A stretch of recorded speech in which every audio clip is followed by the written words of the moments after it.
안녕하세요. 더드림TV의 이한열 노무사입니다. 산업재해 부상으로 많은 고민이 있으실 텐데요. 이런 분들과 소통하기 위해서 오늘도 진행을 맡게 됐습니다. 직접 상담을 원하시는 분들께서는 저희 영상 하단을 보면 이렇게 전화번호가 나와 있어요.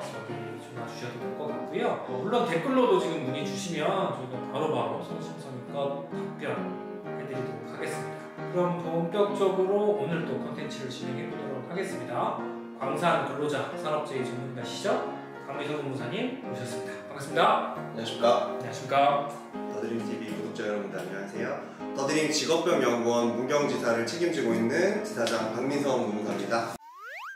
오늘 박민성 노무사님과 함께 이제 이야기를 할 것이 이제 광산 근로자들의 직업병은 많이 얘기했는데 네. 그 직업병으로 인해서 사망에 이를 경우에 어떤 산재 보상을 받을 수 있는지에 대해서 좀 이야기를 해봐야 될 것 같아요. 네. 그 방법, 기준 이런 것들에 대해서 노무사님 좀 얘기 부탁드리겠습니다. 과거에 광산에서 근무하신 분들이라면 진폐증과 COPD 이런 폐질환을 앓으시는 분들이 많이 계시겠지만 이런 분들께서 후에 잘못되신다면 대표적인 사인이 호흡부전, 폐렴, 폐결핵, 그리고 노화에 의한 사망, 폐암, 폐기종 등이 있을 것 같아요. 네. 하지만 이러한 사인과 광산에서 근무하신 직업력이 어떻게 인과관계가 있는 것인지, 인과관계가 있다면 관련된 보상이 어떤 식으로 이루어지는지 이렇게 차근차근 한번 말씀을 드려보도록 하겠습니다. 네, 오늘 딱 느낌만 봐도요 컨텐츠 내용이 엄청나게 많을 것 같다는 불길한 예감이 듭니다.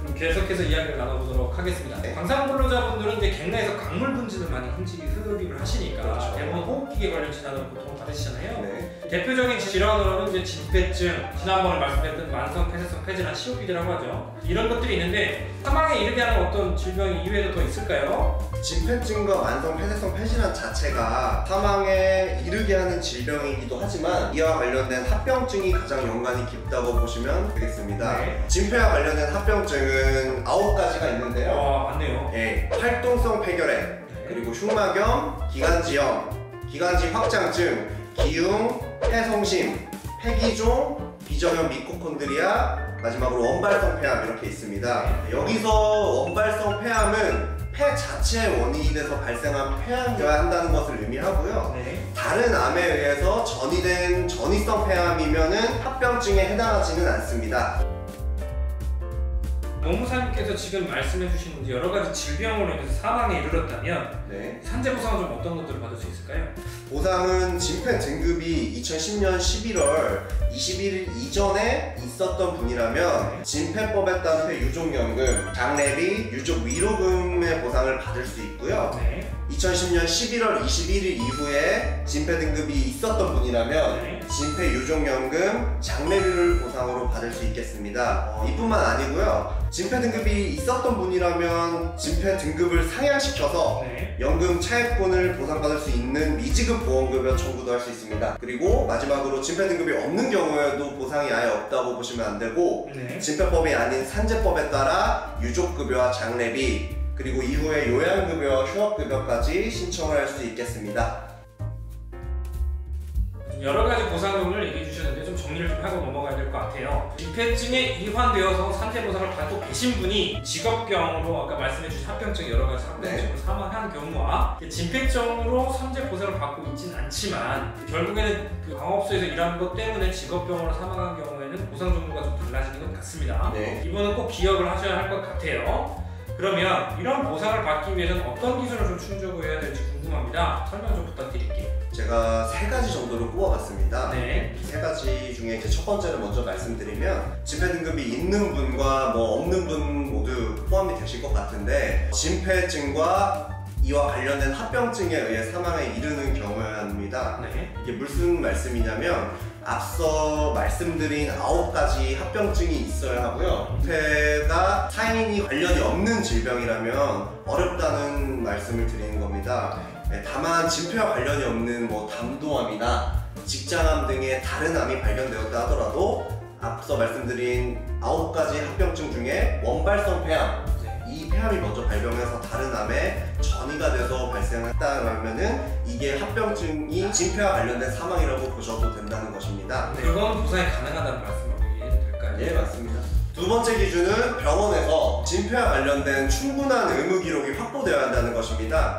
진폐증과 이와 관련된 합병증을 증명하기 위해서는 병원의 의무 기록에 객관적으로 남아있는 내용을 첨부해야 하는데요. 이 때문에 요양병원에 입원 중인 분이 아니고 특히 진폐 등급이 없는 분이라면 더더욱이 병원에 내원하실 때 약을 타시거나 간단한 진료라도 꼭 받으시고 하시는 게 좋을 것 같습니다. 그래서 뭐 흉부외과나 내과에서 진료를 꼭 받고 의무 기록을 남기시는 것이 좋을 것 같아요. 증거자료 수집을 나중에 확보를 잘 하기 위해서 입원할 때 이럴 때나 증거자료를 확보하기 위해서 이제 흔적을 남겨둬라. 예, 맞습니다. 될 것 같고요. 세 번째 기준은 어떻게 될까요? 예, 세 번째는 진폐 등급이 있는 분은 조금 연관이 없는데 진폐 등급이 없는 분이시라면 광업소 근무 경력이 약 10년 이상을 하셨다는 경우에만 신청해볼 만한 것입니다. 예를 들면 간부들이 가장 많이 발병하는 암인 폐암 같은 경우 이 분진에 처음 노출된 시점으로부터 10년 이상이 경과돼야 직업성 암으로 승인되는 경우가 많기 때문에 그렇습니다. 그럼 혹시 관련해서 실제 사례들이 좀 있으면 저희가 이해하는 데 좀 많이 도움이 될 것 같아요. 소개 좀 부탁드릴게요. 예, 제가 두 가지 사례를 말씀드리려고 합니다. 예, 첫 번째로는 사망하기 직전에 병영 사형 그리고 심폐기능 F3로 1급으로 요양병원에 요양 중이셨던 분이 이제 후에 사망을 하시고 사망 진단서상 사인은 진폐증이었습니다.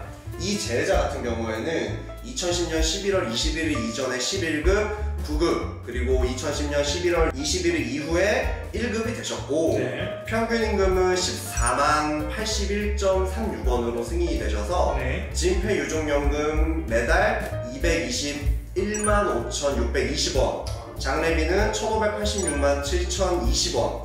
이게 2020년 장례비 최고 보상 기준입니다. 그리고 마지막으로 유족일호금 1억 926만 3,460원 이렇게 지급이 되셨습니다. 두 번째로는 진폐 등급이 전혀 없으셨는데 이분께서 비소세포 폐암 4기로 투병을 하시다가 이제 나중에 사망을 하시고 사망 진단서상 사인은 폐암이셨습니다. 이 재해자 같은 경우에는요 광업소에서 10년 이상의 직업력을 가지고 계셨고 진폐와 관련된 합병증이 원발성 폐암으로 충분한 의무 기록을 병원에서 가지고 계셨던 것으로 제가 기억합니다. 평균 임금은 13만 5,184.65원으로 승인되셔서요 재해자 유족께서 반액 유족연금 106만 9,085원을 받으셨고요 반액 일시금으로 1억 544만 4,027원 그리고 이후에 요양급여 254만 5,510원 휴업급여 1,372만 1,200원을 지급받으셨습니다.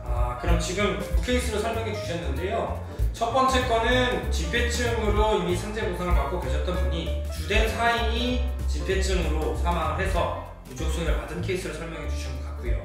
두 번째 사례는 광업소에서 10년 이상 근로를 하셨지만 진폐증이 없어서 진폐증으로 인한 상재 보상을 받고 계시지 못하시다가 원발성 폐암이 걸리셔서 최종적으로 그 원발성 폐암 때문에 사망을 하시게 되셔서 일반 산재 보상에 따라서 유족급여를 신청해서 승인이 된 사례.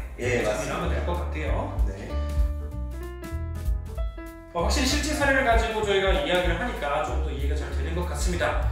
그럼 구체적으로 이걸 어떻게 진행하셨는지 좀 궁금해요, 농사님. 제가 사건을 수임하고 유족분들과 직접 대면하거나 유선상 연락을 통해서 재해자의 직업력이나 개인 질환, 특이사항, 그리고 행정상 필요한 서류들과 의무 기록을 확보하여 검토를 빠르게 실시했고요. 검토를 하다가 필요할 경우에는 대학병원의 자문의를 통해 자문을 받아서 진행하기도 했습니다.